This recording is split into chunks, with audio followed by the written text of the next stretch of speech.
Hudson Yards now is the biggest real estate project in the history of the country. So, Congratulations. Of the United States. Yeah. so as a development company, we're really proud of that. Right.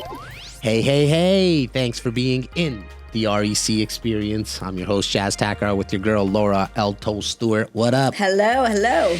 This is episode 6. Episode 6. We're getting through is it. it like a quarter away through? What are we at? What do we planned for this season? 26, I think we have planned. We're 26? Yeah. Okay, so we got a few more to go for season 4. By far, it's been one of the more star-studded lineups. Oh, we got such a lineup for this season. Well, I mean, the ones that we've already done, the things that we have coming up, so excited, and so neat to see the team be so passionate about not only all the episodes that we're doing, and the guests that we've had on and have coming on, but all the micro content. You know, I hope our viewers and our listeners are now seeing more vlog posts that's coming up, which showcase some of Behind the scenes, like what's involved, what goes into it. Not only from the podcast perspective, Elto, like the other stuff that we do on a day-to-day basis, which is help buyers, sellers, and investors with my partner Simeon handling all things around the team and business development, meeting with the developers, as well as all the accounting and legal stuff that a business has to have in place. It's nice, I hope, for the viewers to see what really goes into running a small business, right? And so we have a team of 30 realtors now and 10 support staff, including the media squad. And I hope the viewers are getting an inside look on the ups and downs of and it, all right? all the fun we had while doing it. I really think, I think that's important. But why don't you talk a little bit about that, Alto? I get to see it from one set of eyes, and I'm sure sometimes yourself included and the media squad and everyone is like, oh shit, here goes Jas again with some new idea, or like he wants to do this and just on a whim. And the truth is sometimes I have no clue what the outcome's going to be, and it's just like, let's just do it and see what happens. But what's your thought process? Well, from my perspective, my previous work experiences have always been for pretty major companies and corporations that have a lot of systems in place, and you know, on day one you start at your job and here's your training manual and this is exactly what you do. And I think what's so neat here, from at least my perspective, because I've never had this experience before, is watching us deal with the day-to-day tasks that other companies have already kind of figured out. We have to kind of work through it a little bit more. So it's fun, it's challenging for sure, but it's neat to be a part of the growth in it. And the characters we have. Oh yeah, how many times do I say, I'm like, we are our own sitcom. Right? Like a Seinfeld or an Office or someone like Friends, that sitcom. It's so true because everyone is so different on our team. So different. Such unique personalities. And to see the growth in their own relationships, right, is kind of neat. Like myself, yourself, and Simeon, and Tyler, and Shem, we've been here for a very long time, but then you bring on all these new characters. And lots of them trying to fit in. Like a Spencer, who's our copywriter. It's kind of cool to see, right, how he fits in. And, you know, we always talk about it, like, just get on the bus and you'll find your seat. You'll find your place. Or not. Yeah. Right, or not. Like there's been a couple of people who have come and left because the culture for them, it's not for everybody. It's not for everybody. We work long hours, and it does get intense because we are a sales and service client facing organization first and foremost. And when you're in client services, shit comes up. And you're and they come up at the oddest hours and the worst timing, and you got to deal with it anyway. Well, like, look, even this podcast intro that we're doing, we always chose to do it after the episode airs, so we kind of get an idea of how the episode went and what we're going to be talking about. But sometimes we get behind, right? That's just life. We get behind, but no matter what, we schedule it. It happens. But sometimes we have more episodes than we do intros, and we got to do 2-3 at the same We forget time. to do, yeah. Right? We got to go into wardrobe change, not Wardrobe me. change. Right, He's referencing me specifically. Right. He's not changing his wardrobe whatsoever. Yeah, I would. Jazz, I'm trying to make it look like it's a different day. I know. I get it. That's cool. You put the time and effort into it. It's awesome. Love it. Me, I'm wearing the same REC stuff. But if it was a different day, you'd be wearing the same thing anyway, so it doesn't matter. Well, it could be a different color, though. Ooh. Could be a different. I like to switch it change up. the color. Just switch it up a little bit. Yeah, that's Wear fashion. Different pair of jeans, maybe. This episode 6, was really exciting because it was all taped in New York. That's one thing. But to be on the 84th floor of the penthouse unit of 15 Hudson Yards, it's the redevelopment of the Hudson Yards area in Manhattan. 84th floor gave us the 360-degree view.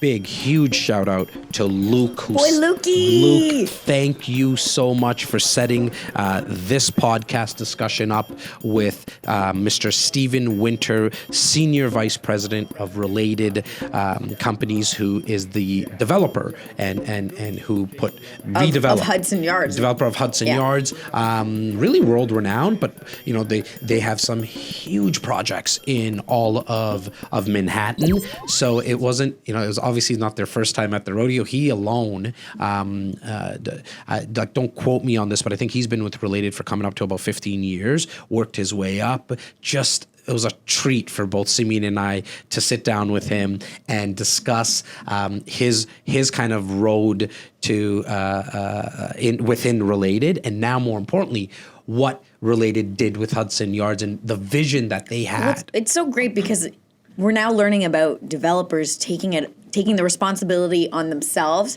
to create more sustainable living, to infill certain areas, and think outside the box. Now, it also helped that we got to do this all in a $14 million, 3,000 square foot unit. Yeah. That felt pretty good. And then again, back to Luke for a sec. He was so nice to take us around the whole building. Like the amenities have there's 2 floors, 54th and 55th floor. Mm-hmm. All have 360-degree views of Manhattan, which was bonkers for me to see. It was incredible. Wasn't it? That people can literally go down to their gym and be working out and staring at that all day. I'd work out all day if that was my. We spent a lot of time in that. I think it was like 3,500 square feet to be exact. 3 bedrooms, huge.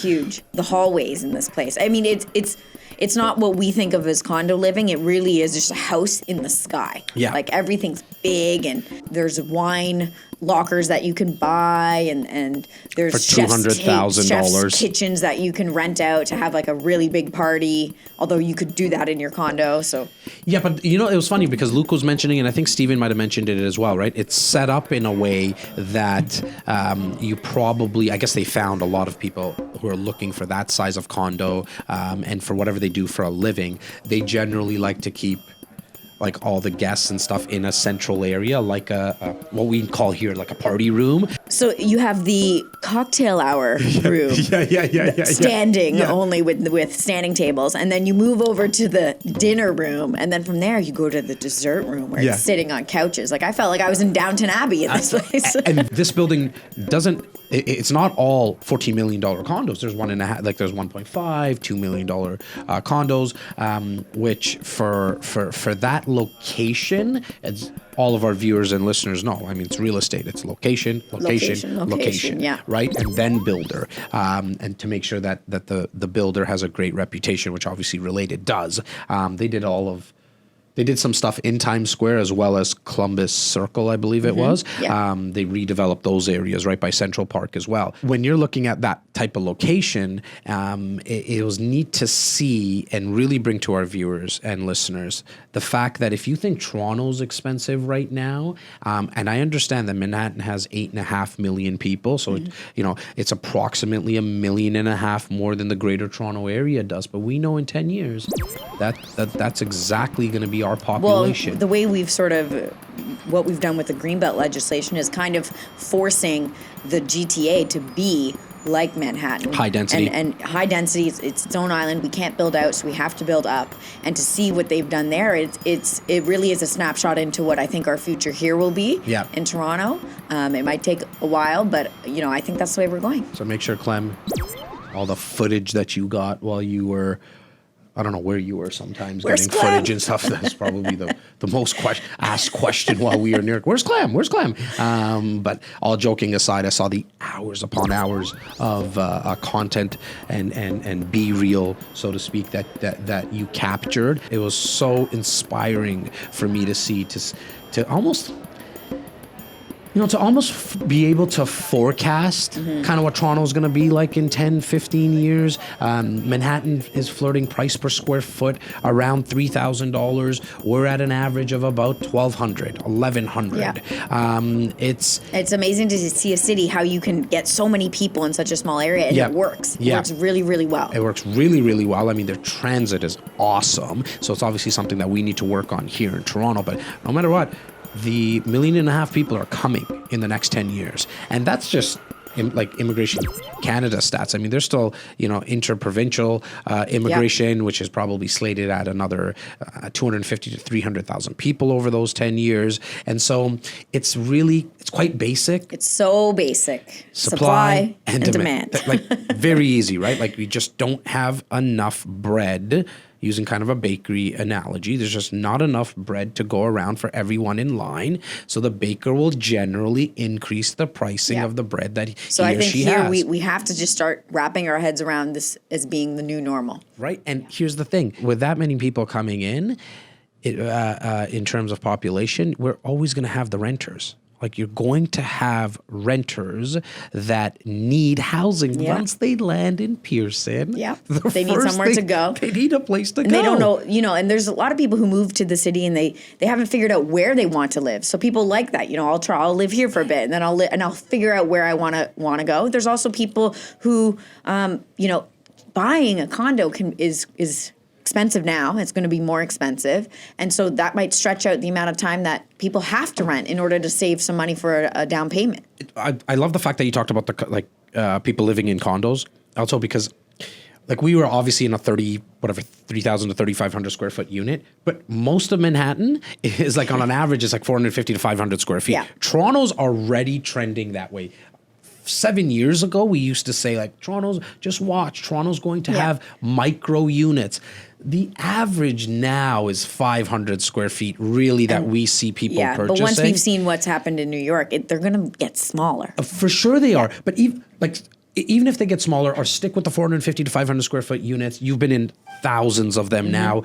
They're very practical for the people that are going to be living in and for the lifestyle. That's where people have a hard time with, people who don't live in the city, because they think of their lifestyle, which is, I open up my back door, I let my dog out, I'm going to, walk around and pick food out of my garden. Yeah. That's not necessarily the lifestyle that people want when they live in a condo. I know a lot of people in New York, they don't, their kitchen is not, how we always say, kitchen is the heart of the home.